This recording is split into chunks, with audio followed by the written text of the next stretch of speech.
Buenos días. Vamos a dar comienzo a la primera mesa. La primera mesa habla de las alternativas, el concurso y la reestructuración preventiva.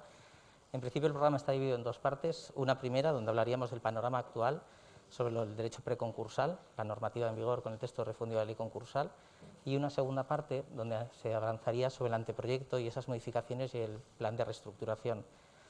Yo me gustaría leer, antes de iniciar propiamente y dar el paso a los expertos que nos acompañan ahora, leer brevemente la exposición de motivos del vigente texto refundido, porque creo que nos puede situar y en la relación que existe posteriormente con el anteproyecto. La exposición de motivos en su primer párrafo dice: la historia de la ley concursal es la historia de sus reformas. Es difícil encontrar una ley que, en tan pocos años, haya experimentado tantas y tan profundas modificaciones. Las esperanzas que había suscitado ese derecho de nueva planta, con la lógica aspiración a la estabilidad normativa, pronto se desvanecieron. Desde la fecha de promulgación de esta ley, sucesivas leyes y decretos leyes, con un ritmo acentuado en la 10ª legislatura, han sustituido principios y enmendado normas legales, a la vez que han constituido el cauce para la inclusión de nuevas instituciones y nuevas soluciones. Si nos trasladamos ahora a la exposición de motivos del anteproyecto, el que va a entrar en vigor en fecha reciente, también en su primer párrafo ya dice: en la exposición de motivos del Real Decreto Legislativo 1/2020, de 5 de mayo, por el que se aprobó el texto refundido de la ley concursal, el que acabamos de leer y el texto en vigor, se señalaba que la imprescindible reordenación, clarificación y armonización del derecho vigente que representaba esa refundición no excluía que el proceso de reforma de derecho a la insolvencia hubiera finalizado. Y así, enlazando, dialogando, digamos, con el vigente texto refundido, en la exposición de motivos, en este caso en la segunda parte, en la párrafo 13º, dice: España tiene pendiente transponer la Directiva Unión Europea 2019-1023 del Parlamento Europeo y del Consejo de 20 de junio de 2019, que tiene como finalidad establecer mecanismos de alerta ante el riesgo de insolvencia, dar una regulación más completa y coherente a los procesos de reestructuración preventiva de las deudas, simplificar el derecho concursal, aumentar la eficiencia, aligerar costes y ampliar las posibilidades de obtención del beneficio de liberación de deudas. Pero el texto refundido que ahora se aprueba, el que está en vigor a día de hoy, constituye la base idónea para acometer de forma más ordenada, clara y sistemática esa inexcusable transposición, tarea que, ya de por sí misma, reviste extraordinaria dificultad. Y para lidiar con esta extraordinaria dificultad, este movimiento de cambio constante y modificación de la legislación, nos acompañan dos compañeros. A mi derecha está Rafa Yanguela, magistrado del Juzgado Mercantil de Logroño, persona con amplia experiencia y que es conocido en la plaza suficientemente. Y a mi izquierda, Marcos Bermúdez, titular Mercantil 1 de Bilbao, mi compañero, que tenemos que agradecerle, es el coordinador de las jornadas, que haya podido sustituir a Carlos, porque Carlos ha tenido un problema con los aviones, no ha podido despegar el vuelo en Madrid y por lo tanto no nos puede acompañar. La forma en la que nos habíamos organizado en principio era que Rafa iniciara propiamente y avanzara respecto a la vigente regulación del texto refundido y Carlos tratara propiamente esta modificación, esta novedosa modificación de los planes de reestructuración, y que veremos poco a poco cómo lo vamos soslayando, pero Marcos también, con conocimiento suficiente en la materia, lo hará. Por lo tanto, doy la palabra a Rafa. Muchas gracias, sí, Gordon, muchas gracias al TAP por la invitación. Es para mí un placer estar aquí con ustedes, venir a Bilbao, como siempre, segunda casa laboral en su día, ahora ya casi también la puedo considerar como tal.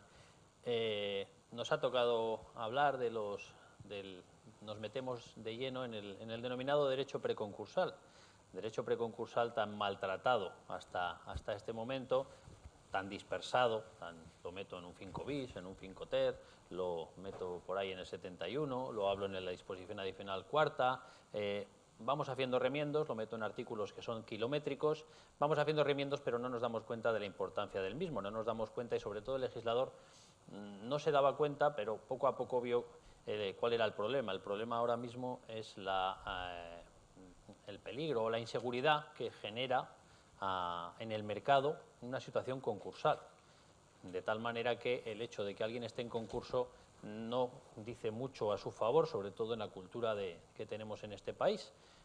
Cuando alguien está en concurso, normalmente nadie quiere ni contratar, no hay una seguridad ni para los trabajadores, ni para los acreedores, ni para las entidades financieras, que muchas veces no se ven compelidos o no se ven invitados a participar de esa ceremonia, de ese concurso, a la hora de ver una solución viable a aquella empresa.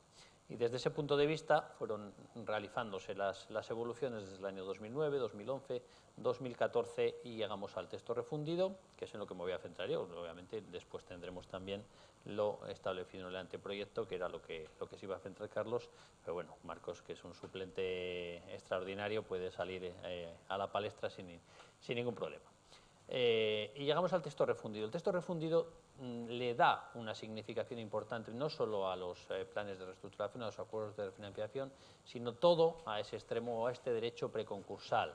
Lo lleva a un título específico, le da una redacción adecuada, le da un desarrollo completo. Claro, tengamos en consideración, es un texto refundido, debería limitarse a manifestar lo que se dice con anterioridad. Y en ese sentido, por eso lo está. Y por eso lo estamos ahora mismo recogiendo o hablando del contenido de este texto refundido, que como no sé si les pasará a ustedes, a mí es que me dan pocas ganas de estudiármelo. ¿Por qué? Uno, porque yo más o menos me acuerdo de lo anterior y se supone que es lo mismo, y dos, es que ya viene otra. Entonces dices, ¿para qué me lo voy a estudiar? A mí me salen unos bailes de artículos fuera de lo común, pero es por ese sentido. Dices, bueno, vamos a ver lo que dura, porque ya sabemos que también los anteproyectos aquí, hasta que empiezan a ser algo o les vemos una forma específica, también pasa el tiempo, pero es lo que tenemos. Entonces yo lo había articulado, claro, ponerme aquí a hablar y a soltar un rollo tampoco lo veía muy normal. Entonces lo que he hecho son varias preguntitas para centrar determinados asuntos, partiendo de una base. Ustedes son perfectos conocedores del texto refundido de la ley concursal y yo no vengo aquí a explicarles a ustedes lo que es un acuerdo de refinanciación, lo que es una comunicación previa o lo que es una homologación de esto, que es la parte en la que me centro. Vengo a ustedes a hablarles de determinadas cuestiones técnicas que se producen dentro de estos eventos que pueden dar lugar a algún tipo de interpretación que considero necesario tratar. Y este es el asunto. Por eso tengo algunas preguntas. Obviamente he invitado a Sigor a participar. Desde luego Marcos no tiene más que hablar cuando le dé la gana de lo que digo. Vamos a entrar dentro del ámbito de la comunicación previa, por no comerme tampoco mucho ámbito. Dentro de la comunicación previa, artículo 583 y siguientes, nos encontramos con que en primer lugar han exigido, se permite la comunicación previa cuando se intenta lograr una propuesta anticipada de convenio, un acuerdo extrajudicial de pagos y un acuerdo de refinanciación. Pero sorprendentemente teníamos la duda, antes decían que eran los del 71 bis 1 y los de la disposición adicional cuarta, y ahora habla de los acuerdos que sean conforme a la ley, pero sorprendentemente vuelve a excluir los acuerdos singulares de refinanciación. Vamos a por ser sintéticos, los acuerdos ahora mismo en el texto refundido se califican en colectivos y singulares. Los colectivos son los que estaban regulados en el artículo 76 bis 1, los singulares serían los del 76 bis 2, los que van a la contra, que digo yo. Y también dentro, un subtipo de los del 76 bis 1 son los acuerdos homologados judicialmente, que solo pueden dedicarse a ser los colectivos aquellos que sean homologados. Por lo tanto, los singulares tienen dos problemas. Uno, que no pueden ser homologados, y dos, que en principio no pueden lograr una extensión de efectos. Muy bien, a la hora de realizar esta comunicación previa, una persona trata de llegar a un acuerdo con sus acreedores que le saque de la situación de insolvencia. Que tenga que ser colectivo y que su comunicación lleve por obligación que ese acuerdo vaya a tener que ser colectivo, supone también un perjuicio o una desventaja a la hora de ver su negociación. Primero, porque igual al inicio de la negociación piensa que va a ser colectivo y al final solventa su insolvencia con un acuerdo individual. Muchas veces es un acreedor principal el que consigue hacer esto y eso al final es un acuerdo individual generado con el mismo, un acuerdo singular. Me hace gracia cuando diga singular, cuando luego pueden firmarlo uno o varios acreedores. Digo, bueno, pues para eso no le llamen singular, llámele de otra manera. Pero bueno, le llaman singular. No sabemos este resultado final. Y dos, lo único que nos podemos llevar es a problemas, porque si luego no consigue llegar a este acuerdo y acabamos en un concurso, ¿con qué nos podemos encontrar? Con que en la calificación del concurso alguien ataque a este deudor diciendo que su propósito al hacer aquella comunicación no fue la realización de un acuerdo colectivo, sino que era la realización de un acuerdo individual, que no le amparaba esa solicitud. ¿Qué consecuencia lleva? Que entonces hay un retraso en la solicitud de concurso porque ya conoció la insolvencia con anterioridad y realizó una comunicación que se consideraban o que los acreedores pueden considerar fraudulenta o incorrecta. Esto lleva a un problema en calificación. Poco hubiese sido, realmente la crítica que se hacía ya a la antigua ley era evidente en este sentido y no sé por qué no se ha podido solventar. No había más que excluir este párrafo final, que no ponga lo de los acuerdos singulares y ya está. Por lo menos desde este punto de vista creo que hay un problema.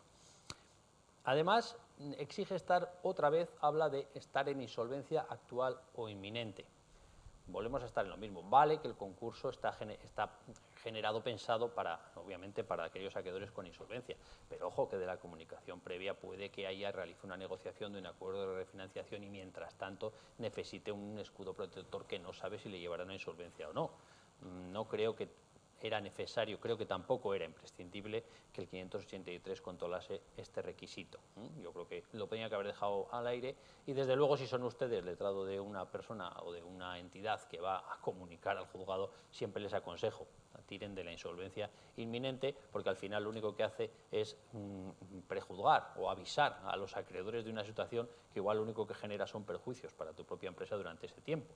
Vale que la confidencialidad que se puede pedir puede solventar parcialmente este extremo, pero no creo que una comunicación haga mucho bien cuando se hace pública la misma. En tercer lugar, tenemos el requisito del 584, dice que cuando el deudor se encuentre en situación de insolvencia, dice que solo podrá pedir, si miramos el 584, dice que solo podrá pedir cuando conozca esta situación de insolvencia. Si tiene que conocer, o solo lo podrá pedir en este plazo de 2 meses desde que conoce la insolvencia, antes solo ponía podrá, pero el texto refundido ha incluido este solo podrá. ¿Qué nos ocurre? Que nos da lugar a no sé si es un equívoco o también un malentendido que nos puede ocurrir después, porque significa que la consecuencia a la contra es el deudor que conocía su situación de insolvencia y que ha dejado pasar estos 2 meses, ¿qué pasa? Que ya no puede realizar la comunicación. ¿Qué pasa? Que ya pierde el escudo protector que la misma genera. ¿Con qué nos podemos encontrar? Con que igual un acreedor insta un concurso necesario de esta persona y él dice, no, yo ya he hecho la comunicación y por lo tanto tengo el escudo protector. Y que el acreedor recurra considerando que se ha infringido, que ya había pasado el plazo establecido y que desde el conocimiento de la insolvencia y que por lo tanto no puede ampararse esa comunicación previa o no puede darse ese escudo protector. Y que ¿qué nos encontramos? Una resolución del juez que tiene que valorar si había un conocimiento de la insolvencia previo en ese plazo de tiempo, con el consiguiente perjuicio. Uno, yo sospecho que estamos anticipando, además, a una fase inicial del concurso, una cuestión que realmente debería ser tratada en una fase posterior. ¿Cuál es? La calificación.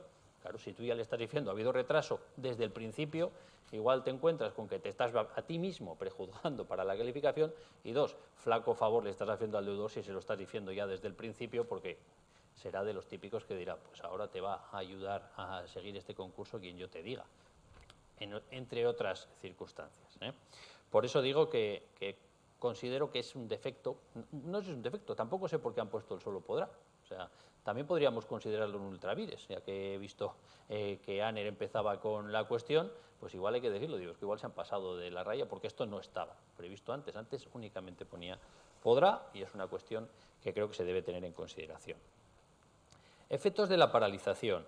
Todos sabemos que hay 3 tipos de paralizaciones, la paralización que diríamos absoluta de todas las ejecuciones si se va a seguir un acuerdo extrajudicial de pagos, la relativa de los bienes necesarios si se va a conseguir un acuerdo de refinanciación y luego la específica de los acuerdos de refinanciación con entidades con pasivos financieros que en ese caso si están firmados por más del 50% paralizan el resto de las ejecuciones que se sigan respecto al resto de afectados por el pasivo financiero.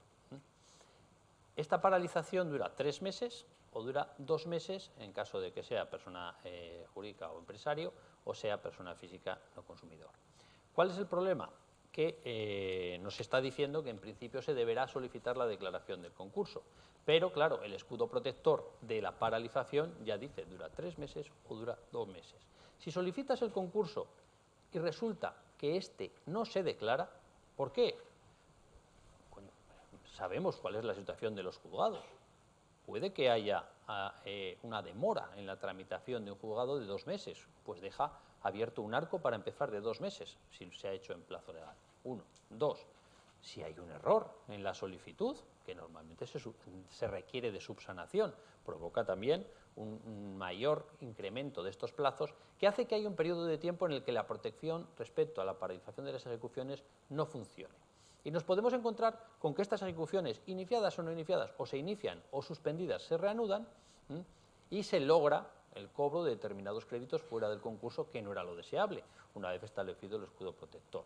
Con lo que nos vamos a ver compelidos, en su caso, a iniciar acciones de recuperación de estas cantidades dentro del concurso a través de determinados incidentes concursales. Creo que hubiese sido más fácil poner algún tipo de cortapisa a este tipo de aspectos. Y luego tenemos un segundo problema. El segundo problema viene de la normativa COVID, que llamo yo a estos asuntos, porque ya no sé decir ni cuál es cuál. Sé que empezó en el Real Decreto 1620, pasó después al 5, ya vamos por el 521, ya no sé por cuál vamos, pero bueno, la que nos va diciendo que aquí el concurso no hace falta presentarlo y cada vez que nos salen 6 meses más, y que no sabemos cuándo acabará, porque de momento vamos ya por junio del año que viene y esto sigue sin parar, sin parar, sin parar. El que hace estas leyes está muy bien lo de decir que no vale o no es necesario presentar el concurso aunque se esté en caso de insolvencia hasta el 30 de junio de 2022. Hasta ahí llegamos todos. Pero se han olvidado de determinados extremos. La regulación tiene que ser completa y aquí es incompleta. ¿Por qué digo que es incompleta?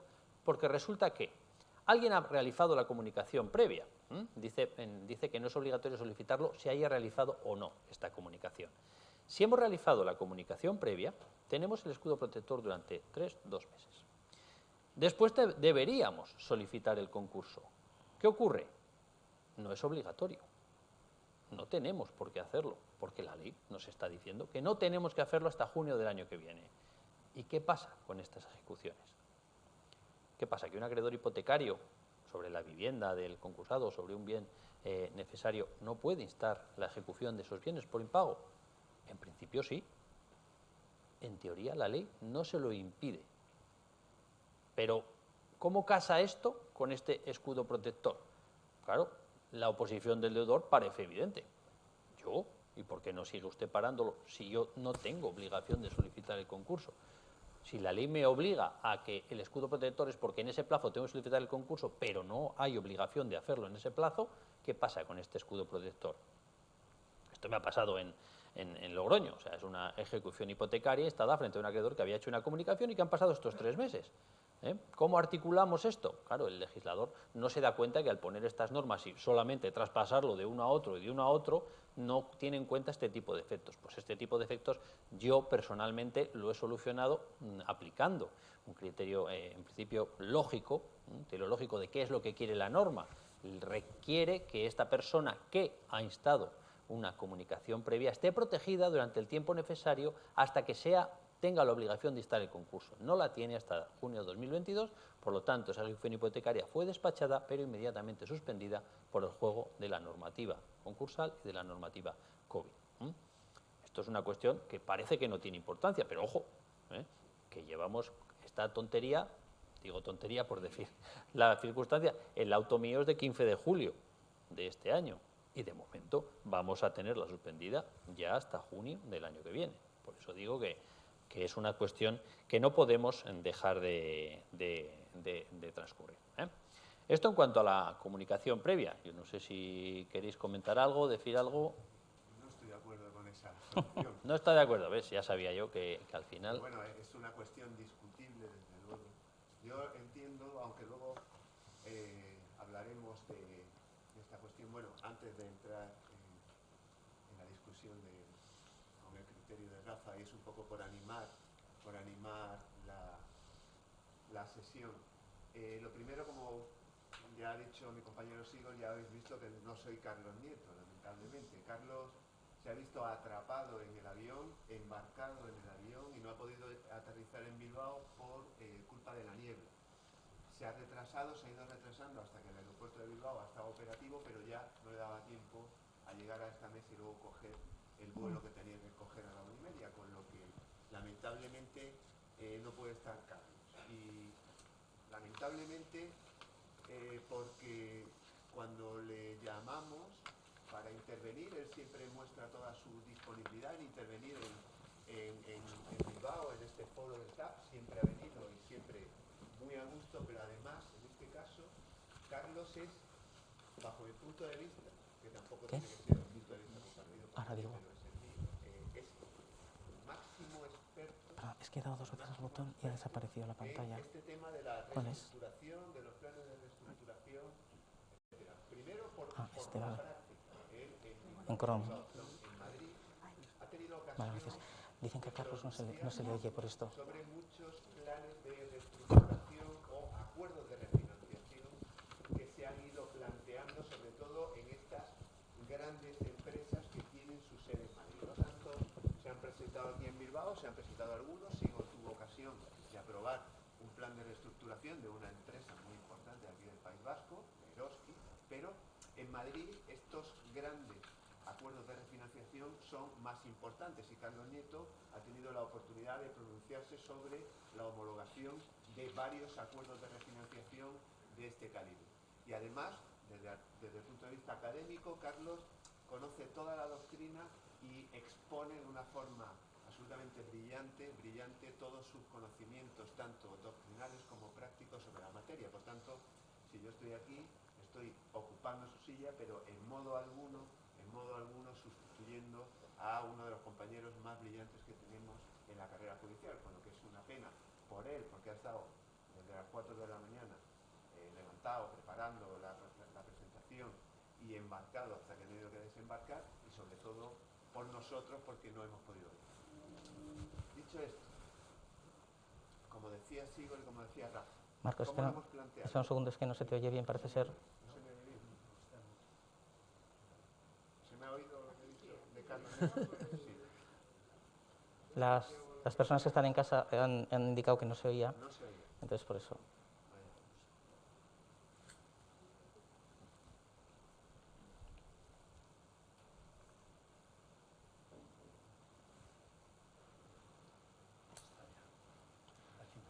Sí, se oye, ahora mejor. Bueno, Sí. para... Perdón, Marcos, un momento. Si alguien del online dice si se le oye o no dice bien, algo. para Vale, ahora evitamos. ahora se oye mejor. El caso, estaba diciendo que Carlos, para los que están en casa y no me han oído, Carlos es el mayor experto, que yo estoy ocupando su silla, no puedo sustituirle ni en conocimientos, ni en práctica, ni en exposición, pero haremos lo que podamos. Cuando planificamos y también como una breve introducción, cuando planificamos el contenido del foro, nos encontrábamos con que teníamos por un lado el texto refundido, como dice Rafa, y como ha dicho Sigol, el texto refundido por un lado, y luego en junio de este año ya vamos a tener ya la reforma de ese texto refundido. Entonces nos planteábamos, bueno, ¿qué analizamos, qué estudiamos en estas 2 sesiones del foro? El derecho que tenemos que estar aplicando hasta la reforma, el texto refundido, o estudiamos la reforma que se avecina. Ante esa disyuntiva elegimos estudiar ambos contenidos, ambos objetos. Hacer un análisis de lo que tenemos vigente ahora, como ha hecho Rafa, la comunicación previa, los acuerdos de refinanciación, y avanzar lo que va a venir, y además va a venir seguro, que es la reforma de estos acuerdos de refinanciación de este derecho preconcursal en junio. De tal forma que tengamos una visión general, por lo menos, de ambos textos y que sepamos manejarnos en los procedimientos que están ahora en tramitación y en los que van a venir en el futuro con una nueva normativa. Además, es muy importante que tengamos en cuenta que no se trata de una reforma más de la ley concursal. Desde el 2003 hasta ahora, pues se pueden contabilizar 25 o 30 reformas de la ley concursal. Ahora, la que viene es un cambio estructural, es un cambio absolutamente novedoso de la forma en la que tenemos que afrontar el problema de la crisis empresarial. Tanto en esta primera mesa de derecho preconcursal como en el resto, pero sobre todo en esta primera mesa de derecho preconcursal. Rafa ha empezado con la comunicación previa, los acuerdos de refinanciación. Luego yo seguiré con el avance de los principios básicos en relación a este derecho preconcursal y su importancia. Pero antes quería contestar un poco a esta pregunta que ha lanzado o esta solución que él ha adoptado, relacionando todavía un elemento más de complejidad, que es la legislación de emergencia COVID. Es decir, tenemos el texto refundido, la reforma que nos va a venir y encima la aplicación de la legislación de emergencia COVID, que como dice Rafa, está lejos de ser una legislación que se vaya a agotar ahora el 31 de diciembre. De hecho, se va a prolongar en el tiempo. Respecto de esta cuestión, el impacto de la legislación de emergencia en la obligación de solicitar el concurso, que va a tener también trascendencia en los nuevos planes de reestructuración que vendrán a partir de junio. ¿Cuál es mi posición? Mi posición es que es cierto que hay una moratoria y una no obligatoriedad de presentar el concurso. Pero esto no quiere decir que sea voluntario para el administrador social de la empresa en insolvencia presentarlo o no. O dicho de otra forma, respondiendo a la cuestión que planteaba Rafa, simplemente porque no hay una obligación de presentar el concurso, quiere decir que el administrador social no va a ser responsable, bien por una negligente actuación en relación a la gestión de su empresa, por ejemplo, obteniendo una financiación avalada, créditos ICO, apalancando más la empresa y luego cuando se levante la moratoria venir a concurso y ya no tener nada más que un brutal apalancamiento y unos trabajadores en ERTE. Ya por eso el empresario no va a ser responsable. En segundo lugar, en la pieza de calificación, en las acciones de responsabilidad, el empresario tampoco va a ser responsable simplemente porque la ley le permite no acudir a solicitar el concurso. Bajo mi punto de vista, ciertamente en la pieza de calificación no se podrá calificar el concurso culpable porque ha habido un retraso en el deber de cumplirlo. Pero desde luego, si ese retraso ha agravado la insolvencia, por supuesto que podrá hacerse responsable al administrador social, porque no hay una obligación de presentar el concurso, pero tampoco hay una prohibición, ni mucho menos, de hacerlo. Si el empresario, el administrador social, no presenta el concurso, puede perjudicar muchísimo la viabilidad empresarial y tendrá que responder, bajo mi punto de vista, si se acredita que esto ha sido así. Y sobre todo, bajo mi punto de vista también, los acreedores no tienen por qué ver suspendidas sus facultades de ejercitar las acciones correspondientes para reclamar su crédito.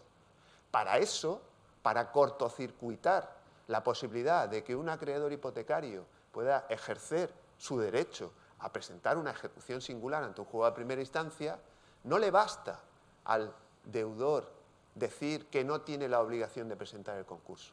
Bajo mi punto de vista, tendría que presentar el concurso.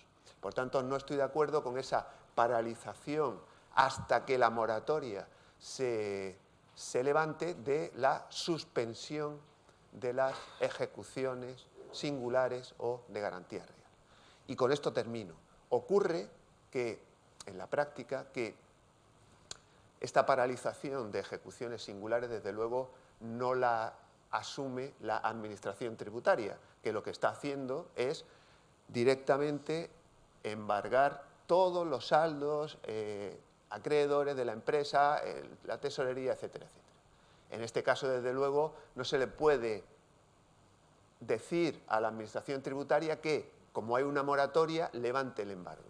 Lo que están haciendo las empresas en estos casos precisamente es venir y solicitar el concurso y luego pedir el levantamiento de estos embargos administrativos para poder continuar con la actividad empresarial. En fin, en definitiva, esa es mi posición, pero vuelvo a insistir, aquí lo que pretendemos, hemos dado la documentación por escrito, Carlos Nieto ha dado una documentación por escrito que es magnífica, que he tenido oportunidad de leer. Lo que pretendemos es que esto sea una mesa de debate y que tanto nosotros como ustedes y como los que están en su casa a través de la aplicación puedan formular las preguntas correspondientes y estemos resolviéndolas o por lo menos poniendo en común nuestros criterios. Por eso me he permitido, por eso me he permitido ser tan contundente, porque además Rafa es mi amigo y sabe que en estos casos él tiene un criterio que es desde luego muchísimo mejor fundado que el mío y solamente lo he dicho un poco por avivar la discusión. Lo de la calificación me parece correcto, ¿eh? Que luego se tenga en cuenta en calificación ese tipo de efectos, no te digo que no, pero yo no me... O sea, sí. La suspensión no quiere decir que no se pueda provocar ese efecto posteriormente, sí. Que se podrá tratar, pero bueno, que pueda aprovechar la suspensión, pues oye, por lo menos que la aproveche como norma que es. A mí de todos modos me genera una duda, y yo comparto plaza con Marcos, como sabéis. Claro, yo leyendo la reforma que hubo, Real Decreto 27/2021 de 23 de noviembre, dice hasta el 30 de junio del 2022, inclusive el deudor que se encuentre en estado de insolvencia, ya no la adjetiva, no tendrá el deber de solicitar la declaración de concurso, haya no comunicado al juzgado competente la apertura de negociaciones. Claro, escuchándole a Marcos, no sé yo si voy a tener que pensarlo más. Yo entiendo lo que dices, ¿no? De que si realmente se genera o se incrementa o se agrava la insolvencia, que podemos entender que se va a agravar porque va a ser bastante complicado que en situación de COVID alguien sea capaz de reflotar una empresa que le ha ido a insolvencia. Realmente en calificación puede que nos encontremos a tener que valorar que, sujetándose en la literalidad del artículo, no tendrá obligación alguien que cumple la ley y que no está obligado a... ¿Le vamos a poder calificar como culpable o se va a poder solicitar y va a ser estimada la demanda? Yo tengo mis dudas, no lo sé. Se ha generado o agravado la insolvencia durante ese tiempo con determinados actos. Si aprovechas no pagar tu hipoteca para generar otros créditos a lo bestia que luego sabes que no vas a impagar, ya te digo yo que sí. O sea, lo tengo claro. O sea, me refiero con la cláusula general de generación o agravación, te va a caer. Yo lo veo claro, te estoy poniendo el caso más sangrante. El problema va a tener que haber mucha valoración por medio. Ahí sí que vamos a tener que hacer como una división de valoraciones, digamos, hasta el momento que llegue COVID, que ha ocurrido, y luego hacer una reinterpretación de textos o estados financieros o decisiones que hayan adoptado empresariales. A partir de esa fecha ponemos a cero el contador. Esto, como digo yo, esto en vez de una presunción juris de iure o juris tantum, en este caso sería una presunción juris tantum. No eres culpable, pero hay que acreditar que en caso de que no lo creas. Tienes una presunción a tu favor, pero se puede destruir. Creo que eso es la clave de este asunto. Lo que va a pasar con este tipo de situaciones, que se va a poder, yo creo que sí.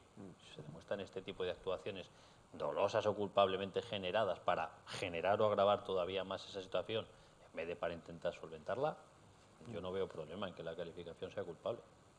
Está invitado cualquiera de los asistentes o que esté online para hacer las preguntas. Estamos en el tema de, por centrar un poco, tenemos comunicación previa y luego ya acuerdos de refinanciación. Acuerdos de refinanciación 71 bis y siguientes, y los planes de reestructuración que se prevén en la reforma. Estamos ahora en el tema de comunicación previa y sus efectos. Yo creo que el tema fundamental es ese. Todo lo demás un poco está discutido en relación a los efectos, el escudo protector, la reintegración en el concurso. Y el tema fundamental es si esa comunicación previa, unida a la legislación de emergencia, supone que ya el administrador social no tenga ningún tipo de responsabilidad o que pueda extenderse la paralización de ejecuciones hasta el fin de la moratoria.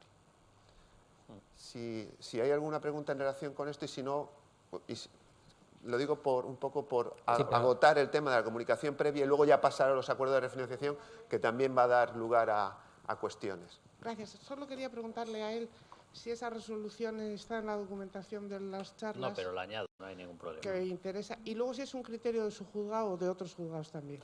A ver, yo trabajo en Logroño, soy solo. No es que esté en La Rioja.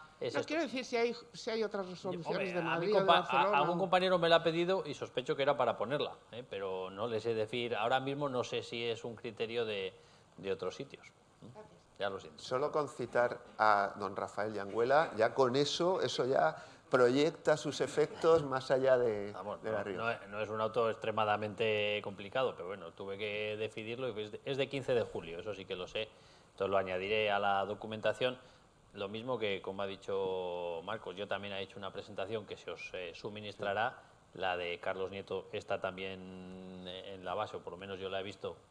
Es como siempre espectacular y no hay problema en que añada también este tipo de resoluciones para que tengan ustedes acceso a ellas. Es un criterio, lo que pasa es que es muy complicado que esos criterios, que son resoluciones de auto, primero tendrían que plantearse en muchos juzgados, luego para uniformar el criterio tendría que haberse acudido a algunas audiencias y luego hay que tener en cuenta otra cosa, que quien va a tener que suspender o no la ejecución van a ser los juzgados de primera instancia, con lo que más añadimos a esos criterios. Por supuesto, si en un caso concreto se pretende suspender una ejecución hipotecaria en un juzgado de primera instancia, pues llevando el criterio fundamentado de un juez de lo mercantil que ha analizado el caso, pues se puede defender esa cuestión. Pero que yo comprendo que para todos sería más fácil tener criterios uniformes, pero hay veces que es muy complicado tenerlos. Pero bueno, ya tenemos un criterio y con eso pues se puede. En este caso tuve la suerte que el jugador de primera instancia también era yo. Ah, bueno, pues bueno. O sea, y coincidías yo soy el juego mixto, tu criterio. es más, si un jugador de primera instancia no se hubiese dado cuenta nunca de que esta persona está en concurso, porque normalmente no se entera nadie. Entonces, salvo que vaya él con la resolución y se lo comunique al jugador de primera instancia, obviamente no va a tener ninguna otra opción. Pero en este caso era yo, y claro, era una persona que la letrado dijo, pero si este es el fulanito que está en concurso, digo, pues ella misma consultó la base de datos, el oficio a decanato y dice, está enviado y por lo tanto lo podemos tener en consideración. Pero sí que es cierto, es complicado eso. Primero, hacerlo valer ante primeras instancias. Segundo, que alguien lo recurra. Y tercero, que para cuando redefida la audiencia, lo lógico es que la normativa COVID ya sea otra. Sí. O haya cambiado o entremos en otro escenario. Pero vamos. Ya ves que en La Rioja igual tienes suerte, en Bilbao se te están poniendo un poco contrarios. Bueno, no es por... pero estos son criterios que se ponen, muchas veces yo tengo escritos, usted dijo en el foro del año tal, primero yo no sé ni lo que dije, y segundo, esos son criterios un poco en el plano intelectual para discutirlo. Por supuesto, si tengo que analizar el caso concreto, pues ya resolvería lo que hubiese que resolver, porque muchas veces precisamente la flexibilidad del procedimiento concursal hace que tengas que atender un poco a las circunstancias del caso. Por eso cuando vienen a mi juzgado y me preguntan ¿cuál es tu criterio sobre cualquier materia? Siempre digo que yo no tengo criterio, si en realidad criterio no tengo. Primero porque no tengo y segundo porque aunque lo tenga hay que ajustarlo al caso concreto. Y aunque yo aquí haya mantenido que doctrinalmente, bajo mi punto de vista, no se puede mantener una suspensión de las ejecuciones singulares en base a este argumento jurídico, por supuesto que a lo mejor en ese caso concreto, si viene la empresa y me dice que es absolutamente imprescindible para la viabilidad de la viabilidad empresarial esa suspensión, si vemos que efectivamente hay que acordarla, pues se acuerda sin ningún problema. Habrá que ajustarlo. Que yo comprendo muchas veces, porque sobre todo en estos foros donde la mayoría de los administradores concursales tienen el perfil económico, todo el mundo dice, no, seguridad jurídica. Que no pasa nada porque haya criterios un poco concretos. No pasa nada porque eso nos va a permitir ajustar al caso concreto la decisión. El procedimiento concursal es flexible para eso y sobre todo, si levantamos el foco, nos damos cuenta como en otras legislaciones, y sobre todo en materia de insolvencia, los poderes del administrador concursal, que luego lo voy a glosar en el aspecto de reestructuración, y el poder del juez es prácticamente hacer lo que quiera en atención al interés del concurso, que puede ser el interés de los acreedores o como ahora va a ser el interés de la empresa. En definitiva, ajustarnos a unas reglas jurídicas muy estrictas no tiene ningún sentido en el derecho de la insolvencia y no tiene que darnos ningún vértigo. Tenemos que ser responsables, administradores concursales y jueces, para resolver y ajustarlo a ese caso concreto. Pero bueno, ese es mi criterio, ¿no? Correcto, correcto. Por eso. Cambiamos ya de tercio, entonces, ¿no? A por la refinanciación. ¿te Vamos parece? a por los acuerdos de refinanciación y la operación judicial. Estamos en lo mismo. No hace falta, como he manifestado antes, explicarles cómo son los acuerdos de refinanciación. Tenemos los colectivos, tenemos los singulares. Los homologados judicialmente son un subtipo de los acuerdos colectivos, dado que no se le deja a los acuerdos singulares llegar a la homologación. Los colectivos son los que estaban establecidos en el 76 en el bis 1, los singulares eran los del 2 y los homologados judicialmente los de la disposición adicional. Dentro de estos aspectos y la posible mayoría, nos encontramos con que los acuerdos colectivos está exigido que el pasivo que haya votado a favor o que se haya adherido a las mismas son de las 3/5 partes del pasivo del deudor. Pero una de las cosas que dice después el siguiente artículo, dice que debemos descontar el pasivo referente a las personas especialmente relacionadas. Una de las cuestiones que se nos puede plantear es cuándo debemos descontar este pasivo. ¿Por qué? Porque si lo hacemos antes, tendremos que contar con un núcleo de acreedores determinado. Si los contamos y lo descontamos después para ver dónde están estos 3/5, nos podremos encontrar con que, en principio, para llegar a este tipo de acuerdos, estas personas han tenido que tener o han podido tener una importancia singular, y le podemos dar una significación u otra y un poder muy distinto si contamos de una manera o de otra. Yo creo que si tenemos en consideración que lo que se quiere es tratar de excluir precisamente con la exclusión de este tipo de créditos que estas personas pueden afectar a este tipo de acuerdos de refinanciación, lógico será excluirlos desde el principio, no contarlos para nada y considerar que el resto del pasivo es el que debe reunir el resto de los 3/5. Supongo que ahí estaremos conformes, ¿no? La segunda cuestión es que es un texto refundido, pero como siempre mete perlas. Y la segunda cuestión es que al hablar de los acuerdos singulares y ver cuáles son los requisitos, sí que nos habla y reproduce lo que nos decía anteriormente el número 2, al hablar de aquellos acuerdos singulares, aquellos que no podrán ser rescindidos si concurre en ellos esas circunstancias, lo que llamamos el sacrificio o la justificación negativa posterior para evitar esta rescindibilidad. Pero, sorprendentemente, a este tipo de acuerdos le ha añadido un requisito más, que parece una tontería, pero resulta que no es ninguna tontería, porque le ha metido la exigencia de un plan de viabilidad dentro del primer número, que no estaba recogido con anterioridad. Esto genera, primero, no tengo claro si también puede ser considerado algún tipo de ultravires, porque se pasa o se excede, en este caso de una manera significativa, en un requisito significativo, cuáles eran los otros requisitos, que eran más de carácter técnico, económico y numérico. Y, en segundo lugar, además provoca muchas veces, como digo yo, el fracaso, va a provocar el fracaso de este tipo de vías. ¿Por qué? Porque normalmente para lograr un acuerdo singular es un acuerdo que se ha negociado directamente con uno solo de los acreedores, o con uno varios, o con un pool bancario, y que normalmente no ha llevado ningún tipo de plan de viabilidad para la realización del mismo, o por lo menos no se ha realizado formalmente el mismo.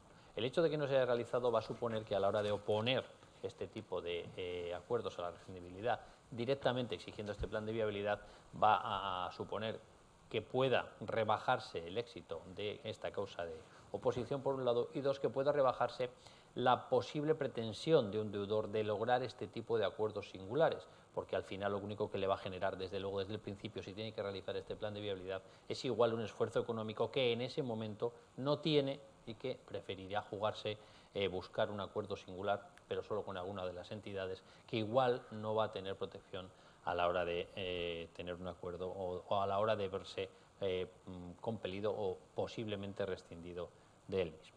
No sé si en este punto tenéis algo que manifestar. No lo he dicho antes respecto a la comunicación previa. El anteproyecto no habla de insolvencia inminente, habla también de probable, y luego habla de la comunicación respecto a cualquier acuerdo de reestructuración. Parece que va en una vía más de tratar de proteger más a todo este tipo de acuerdos, amparando en lo que más o menos me he referido yo con la crítica. Solo por decir un inciso lo que decía en referencia al anteproyecto.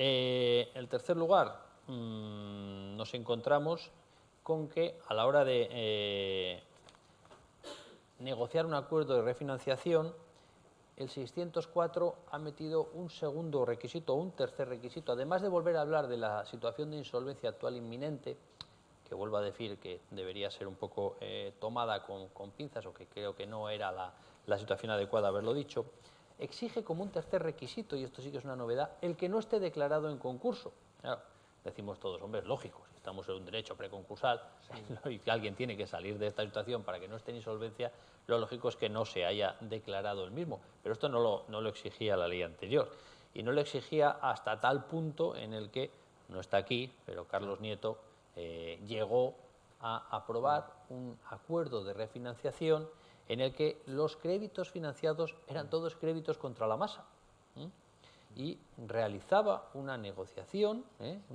que se había realizado con todas las entidades bancarias respecto a aquellos créditos contra la masa, y lograba y aprobaba un acuerdo de refinanciación diciendo que no estaba excluido en la ley y que no tenía por qué no darse esta situación si precisamente aquel acuerdo de refinanciación podía dar lugar a la salida de la insolvencia, que tampoco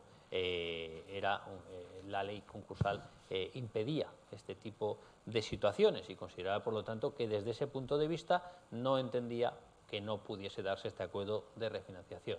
Pues como podemos ver, el texto refundido, ¿qué nos ha realizado? Ha manejado la situación a la contra, diciendo que no, que en ese caso no va a ser posible, una vez declarado en concurso, si está como tal, no va a poder formular este acuerdo de refinanciación, ¿vale? Luego tenemos que las mayorías exigidas, ya sabemos, para que se homologue judicialmente un acuerdo de refinanciación, difieren, si son normales, una vez que sea, primero para presentarlo necesitamos el 51%, y después necesitamos el 60-80, 65, bueno, 60-75, 65-80 si son garantías reales. A veces dice en referencia a cuál es el contenido de esos acuerdos, requiere estas mayorías, pero igual a veces tenemos algún tipo de contenido que no está englobado dentro de los específicos de estas mayorías y no sabremos cómo tendremos que computarlo. En principio habrá que tirar de la norma de la mayoría superior para que se puedan dar este tipo de acuerdos, dado que no estaría englobado en las anteriores o tipificadas para que la mayoría sea insuficiente.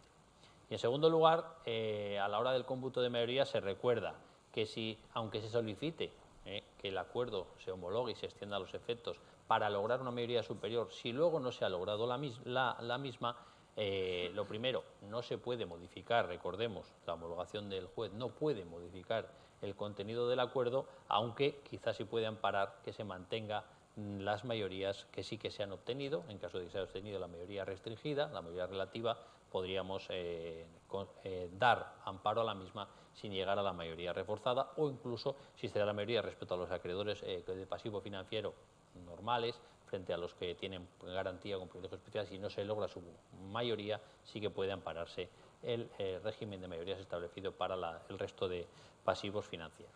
En ese sentido sí que considero que es así. No sé si estamos también conformes. Otra modificación, sacrificio proporcionado o desproporcionado como motivo de oposición. Antes únicamente lo decía así, ahora expresamente nos ha dicho el texto refundido, nos habla de que hay que atender las circunstancias concurrentes y nos dice cuál es el contenido específico en referencia al sacrificio desproporcionado. Habla de dos situaciones, la situación de desigual entre iguales o igual entre desiguales, y habla también de la regla de la cuota de liquidación, aquello que perjudique a aquel en una manera superior a aquello de lo que hubiese podido obtener o lo que voy a obtener en referencia a la liquidación. Realmente lo que está recogiendo es la jurisprudencia de los juzgados que estaban realizando una interpretación de un concepto claramente indeterminado, concepto jurídico indeterminado que, aunque haya dicho dos supuestos al decir en todo caso, desde luego el hecho de valorar las circunstancias concurrentes hace que vuelva a seguir siendo un concepto indeterminado y que debe ser objeto de concreto examen siempre dentro de los juzgados. Y la última gran modificación a la que me voy a referir, no quiero comer más tiempo para que pueda hablar también Marcos, es los efectos de la declaración de incumplimiento, porque antes se decía que se podían instar la declaración de concurso e iniciar las ejecuciones singulares, y ahora, y ahora dice que se dejará sin efecto el acuerdo de refinanciación. Cambia mucho la modificación. Antes se decía que no se podía dejar sin efecto el acuerdo, sino que había que conseguir, en su caso, su incumplimiento, y ahora en la redacción concreta difiere mucho. No quiero decir más porque es que veo que me como un tiempo que no me corresponde y que quedo a Marco, sin perjuicio de que obviamente quedo a su disposición para todo aquello que quieran tratar. Pues, si me permitís... Bueno, no, perdón. No, di tú, te iba a decir. Ah, vale. Digo que si me permitís, yo voy a dar la otra parte de la moneda, que es lo que nos viene en relación a los acuerdos de refinanciación, y luego ya, pues ya para tener las dos caras de la moneda. Y antes, yo voy a consumir solo 5 minutos para dejar tiempo al debate. Pero antes quisiera poner un símil para que nos entendamos. Normalmente, cuando hay una reforma en ciernes, siempre se critica. Se critica. ¿Por qué? Pues porque es un mecanismo de defensa del cerebro, eso no es jurídico, eso es fisiológico, de no querer salir de la zona de confort. Tenemos ya la ley concursal, se criticó el texto refundido, ahora tenemos el texto refundido y todas las voces que yo he oído, todas critican, bueno, todas las que he oído, porque hay otras muchas que lo defienden, critican la reforma. ¿Por qué? Pues por esto. Al principio, nuestro cerebro se resiste a estos cambios. Pero yo creo que la reforma va a mejorar muchísimo la situación en la que estamos. Va a mejorar la posibilidad de salvamento de las empresas, no ya viables, sino que otorguen un valor competitivo en el mercado, y, a lo que más nos toca a nosotros, va a mejorar la situación de los juzgados de lo mercantil, de los jueces de lo mercantil y de la administración concursal. Yo estoy totalmente seguro. Y luego el año que viene, si volvemos a tratar ya del tema, veremos si efectivamente ha sido así o no. Con lo que, en principio, incluso con esas voces críticas, pues yo creo que la reforma, que vamos a intentar analizarla, aunque sea en sus aspectos fundamentales durante estos 2 días, es una buena reforma la que nos va a venir en junio de este año. Y luego, ¿cómo entender esta reforma? Esto es importante, porque tenemos que olvidarnos del esquema que tenemos actualmente, porque si leemos la reforma con la mentalidad anterior, no nos va a servir. Voy a poner un ejemplo. Si nosotros tenemos una maleta y abrimos la maleta y vemos la ropa que hay en la maleta, podemos decir, bueno, pues esta ropa me gusta o no me gusta. Si hay bañadores, camisetas, chanclas, gorros de playa, podemos decir si nos gusta o no nos gusta. Pero desde luego, si no sabemos dónde vamos con esa maleta, será imposible saber si esa ropa nos va a servir o no. Esto pasa con la reforma.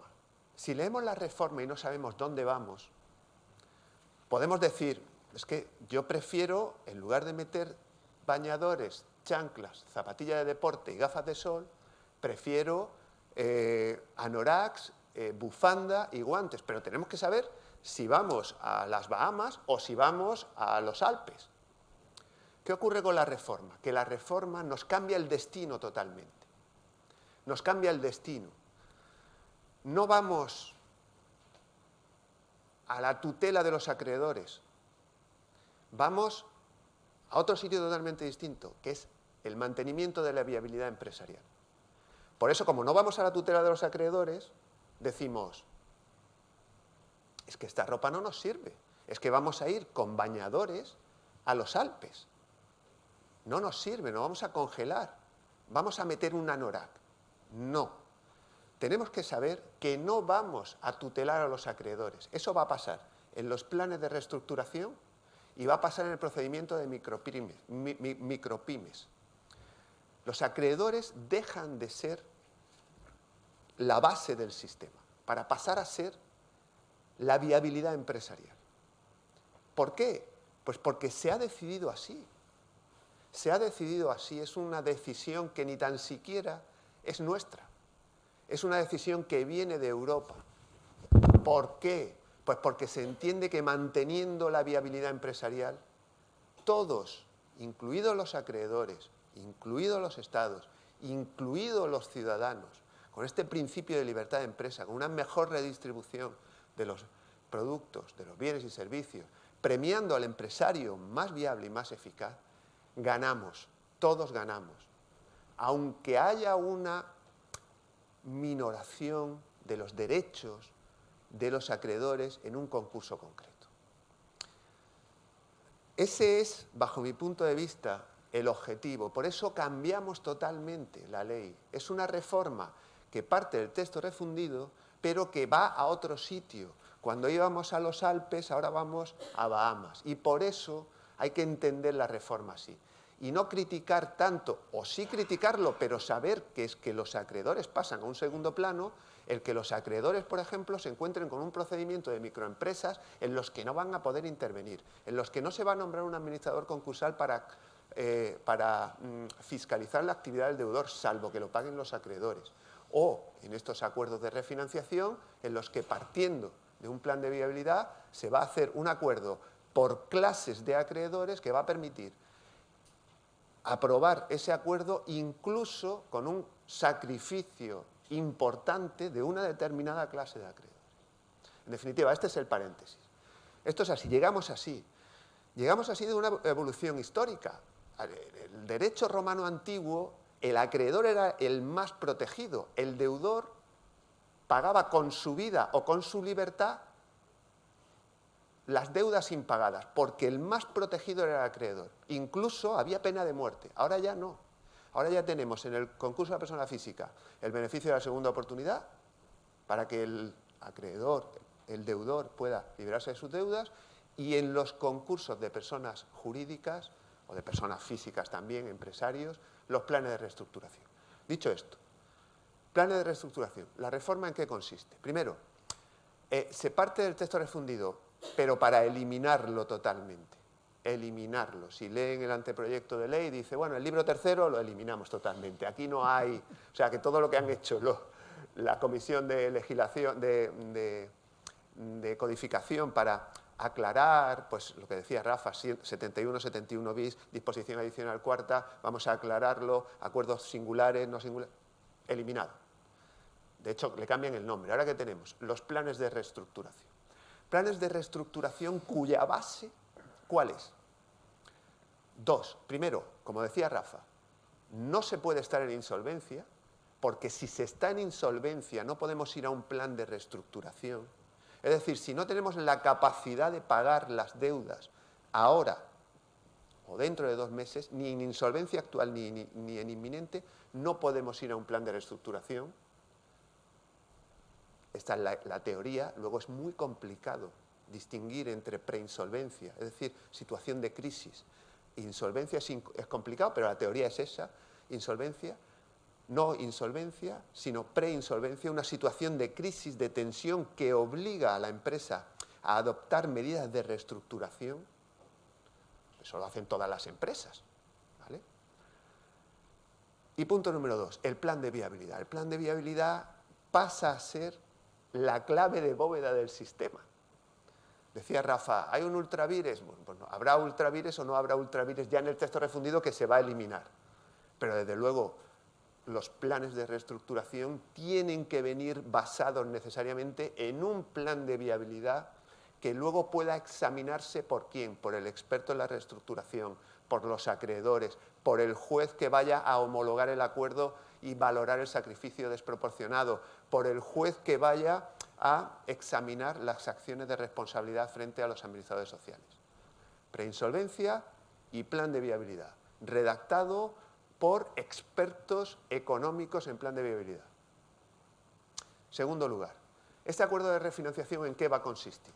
Pues como todos los acuerdos de refinanciación, los de antes, los de ahora, vengan regulados como vengan regulados. Un acuerdo de refinanciación no es más que o quita de los créditos o nuevos plazos o nuevas condiciones o garantías o dinero nuevo con garantías o incluso un compromiso de plan de negocio. Todos los planes de reestructuración, desde los más fáciles hasta los más complejos, que incluyen empresas como Eroski o como empresas cotizadas como Abengoa, tienen ese contenido. ¿Y cuál es la diferencia? Pues la diferencia es que, como decía Rafa, hasta ahora hay un único régimen de mayorías para aprobar el acuerdo y a partir de junio ya no habrá un único régimen de mayorías. Se va a complicar la cosa porque vamos a distinguir distintas clases de acreedores. ¿Cuáles? No se sabe muy bien, pero todas las que nos vengan a la cabeza. ¿Por qué? Pues porque, como decía al principio, el acreedor no es ahora lo importante. Lo importante es obtener a toda costa el plan de reestructuración. Contenido, vuelvo a insistir, el mínimo, o sea, el mismo. Diferencia, clases de acreedores, mayorías. Una figura importantísima, la del experto en reestructuración. Experto en reestructuración, importantísima. ¿Por qué? Pues porque hasta ahora no la tenemos y no está en todos los países de la Unión Europea. Solamente la directiva permite instaurar esta figura para aprobar un plan de reestructuración o no. O sea, eso ya lo deja al arbitrio de los Estados miembros y da distintas posibilidades. ¿Y qué tenemos nosotros? Pues si miramos un poco al exterior vemos que en el Reino Unido hay una figura parecida que tiene unas funciones, en Italia hay una figura parecida que tiene otras, incluso aquí en España, antes de esta reforma, pues como decía Anner, en Barcelona tenemos un protocolo de PREPAC que se podía solicitar a los jueces mercantiles de Barcelona y en Madrid una guía de buenas prácticas para procurar la transmisión de la unidad productiva, nombrándose también un experto que controle ese procedimiento de búsqueda de ofertas para la transmisión de la unidad productiva que luego en el concurso va a ser el administrador concursal y que ya va a poder proponer que se transmita esa unidad productiva para que sea aprobada por el juez. En definitiva, esa figura del experto en reestructuraciones que prevé la directiva y que se va a incluir, en realidad, ¿cómo se va a diseñar? Pues se va a diseñar un poco mezclando el inglés, el sistema inglés y el italiano. ¿Por qué? Pues porque este experto en reestructuraciones, que se puede nombrar bien a instancias del deudor o bien a instancias de los acreedores, va a tener una función diversa. Por un lado, va a encargarse de negociar con los agentes implicados, bancos, tesorería, seguridad social, esa venta de la unidad productiva, convenciéndoles a través o por medio de ese plan de viabilidad, que es la clave de bóveda, de que lo mejor es mantener la viabilidad empresarial, lo mejor para todos, figura del experto en reestructuración, como hace en el sistema del PREPAC y como hace el sistema italiano, por un lado, pero por otro lado, ese experto en reestructuración no va a trabajar solo para el deudor, sino que también se va a poner del lado de los acreedores para que si comprueba que el deudor ha falsificado esta información económica, técnica, contable, que tiene un plan de viabilidad, que desde luego no es un plan de viabilidad previsible y ajustado a la teoría económica, lo que va a hacer este experto es informar en ese caso e incluso puede rechazar que se pueda llegar a aprobar este plan de reestructuración, diciéndolo así al órgano jurisdiccional que tendría que aprobarlo. En definitiva, un experto en reestructuración que se va a encargar de facilitar la negociación, como en el PREPAC, como en Italia, pero que también va a controlar que ese escudo protector, muy protector para la empresa, no sirva de una forma fraudulenta a los intereses del empresario y que mientras se está protegiendo, por un lado, busca una negociación ficticia y por otro está liquidando sus bienes para eximirse luego de la responsabilidad derivada de su patrimonio. En definitiva, preinsolvencia, plan de viabilidad, experto en reestructuración. Y por último, el sacrificio desproporcionado. Es cierto que los acreedores van a poder alegar un sacrificio desproporcionado, pero este sacrificio desproporcionado va a ser valorado por el juez un poco como lo tenemos ahora a la hora de homologar o de oponerse luego el acreedor a esa homologación judicial.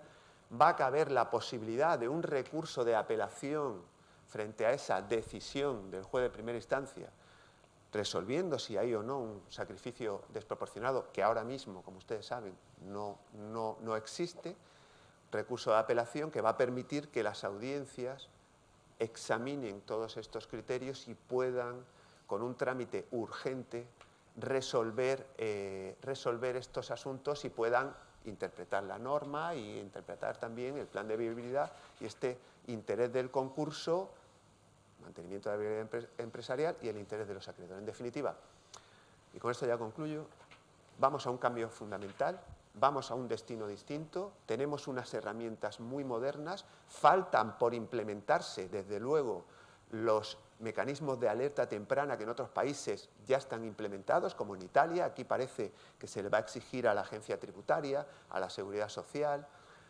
Falta por implementarse, falta por definir la figura del experto en reestructuraciones. Básicamente, no tenemos muy claro si lo pueden proponer los deudores y el acreedor y si lo pueden proponer ya con la designación concreta o lo proponen y es el juez el que los designa, no lo tenemos muy claro. Falta por determinarse el estatuto de este experto, que tiene que hacerlo el Ministerio, o sea, el Gobierno, el Ministerio de Justicia, reglamentariamente, junto con el Estatuto de la Administración Concursal. Falta por determinarse cuáles son sus funciones concretas. Esto que hemos avanzado es simplemente lo que se está proyectando y falta por determinarse la retribución. Pero en definitiva creo que hacia eso vamos y eso puede ser importante en la reforma.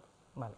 Nos quedan 10 minutos para terminar de estar en horario. Yo quería plantear cuatro o cinco cuestiones para deliberarlas o debatirlas que yo entiendo que pueden ser relevantes. Ya Marcos ha hablado sobre las clases de acreedores, la dificultad que va a existir. El 629.4 del anteproyecto establece la posibilidad de solicitar una confirmación judicial que el juez determine si está correctamente hecha la clasificación de acreedores. Sentencia no apelable. Luego, claro, ahí puede estar la llave para determinar el éxito o no del plan de reestructuración. Luego, posteriormente, los sistemas de alerta temprana, el web diagnóstico de salud empresarial, que tampoco todavía se sabe muy bien, yo creo, dónde va a acabar, pero lo saco a colación porque, y recojo lo que hemos dicho antes también del texto refundido, ¿no?, la discusión que ha podido haber, el 487.1 del anteproyecto, cuando habla de los beneficios, exoneración de pasivo insatisfecho, que no es beneficio, dice, el deudor no puede obtener esta exoneración porque cuando se haya comportado de forma temeraria o negligente al tiempo de contraer el endeudamiento.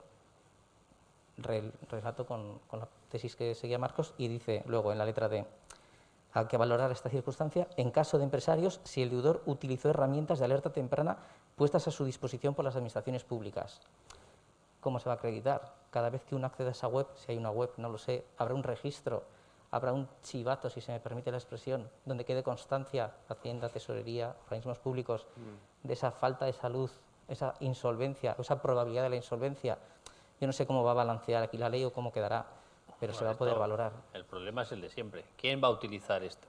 Esto no lo vas a utilizar tú en el concurso en calificación. Desgraciadamente no lo han pensado para ti. Esto es lo de siempre. Lo han pensado para ellos.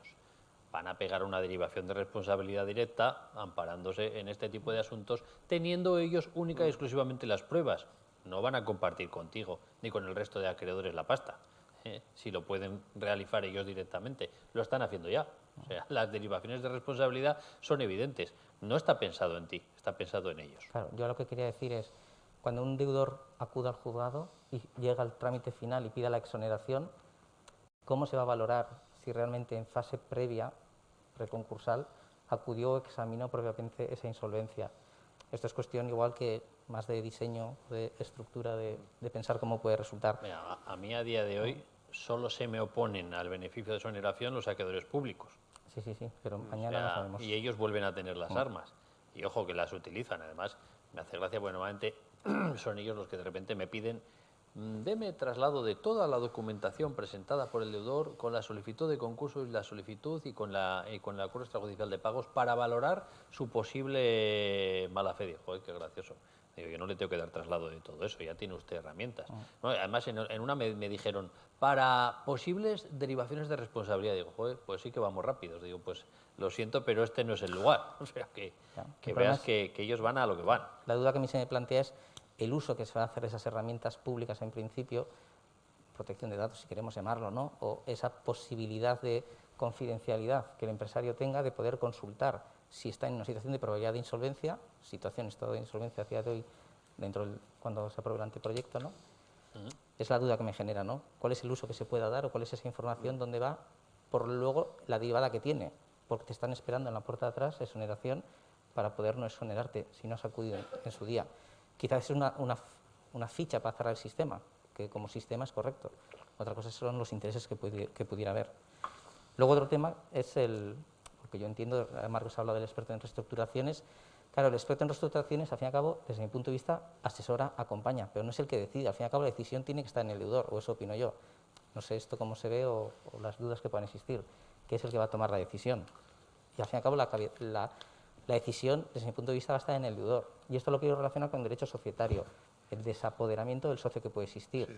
Y más que nada porque también, leyendo el anteproyecto, tengo aquí recogido en el 639.1, ¿no?, que establece que cabe la homologación de plan de reestructuración en insolvencia inminente, pero también en probabilidad de insolvencia. Claro, con los inmensos poderes que se van a dar en los planes de reestructuración, en probabilidad de insolvencia, ¿se va a desapoderar al socio de sus facultades? La ley en principio lo prevé. Todo el poder que pueda tener en plan de reestructuración próximo a la insolvencia, y utilizo un término que no es legal, para no pillarme en este sentido, claro, en probabilidad de insolvencia, ¿cómo hacemos? Y luego la otra derivada. Estamos ante un tercer género, ante un tercer sistema, derecho concursal por un lado, derecho societario por otro. ¿Existe el derecho a la reestructuración como cuerpo jurídico? No lo sé, no lo sé. Bueno, no sé.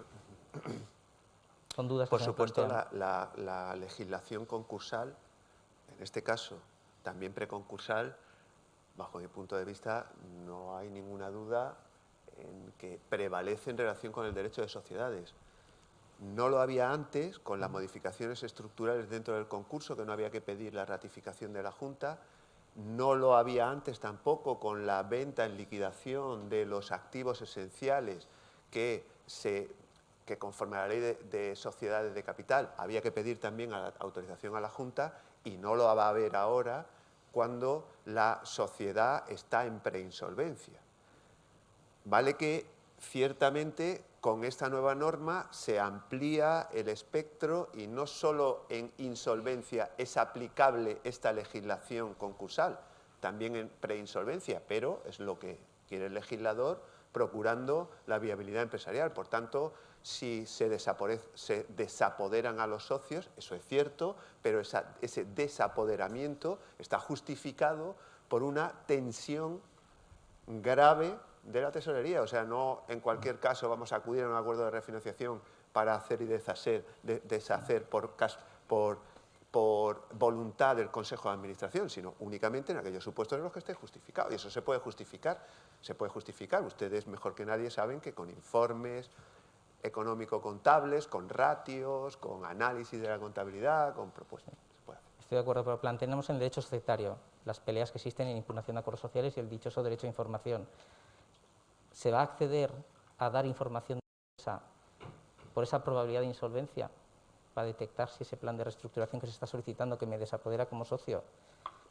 A mí se me plantean dudas. Dudas me refiero en el sentido de ensanchar el derecho a información, que a veces no se da la información que se solicita en una junta ordinaria, sin ningún problema de insolvencia próximo, pero claro, es que ahora se alegará la probabilidad de insolvencia para acceder a cierta información para evitar que venga el plan de reestructuración. Sí. Esa es una vía que se nos va a abrir en societario, seguramente, o se puede abrir.